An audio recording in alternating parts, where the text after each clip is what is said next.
ఉత్తరాంధ్ర ఊపు అదిరిపోయింది. ఉత్తరాంధ్ర అంటే ఒక విప్లవం. అదే విధంగా శ్రీకాకుళం అంటే ఒక సింహం.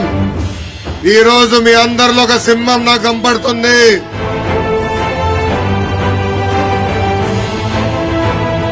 రెండు నెలలు ఓపిక పట్టండి. మన ప్రభుత్వం వచ్చిన వెంటనే ఆపేసిన సంక్షేమ కార్యక్రమాలన్నీ మళ్లీ మత్స్యకారులకు అందించే బాధ్యత మేము తీసుకుంటాం. అవసరమైన మేరకు ఫిషింగ్ హార్బర్ కడతాం.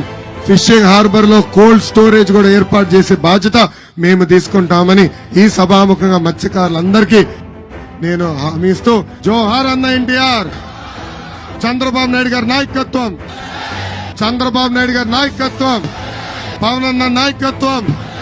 చంద్రబాబు గారు ప్రకటించిన సూపర్ 6 హామీలను ప్రతి ఇంటికి ప్రతి ఒక్కరికి చేర్చే బాధ్యత నేను స్వీకరిస్తున్నాను.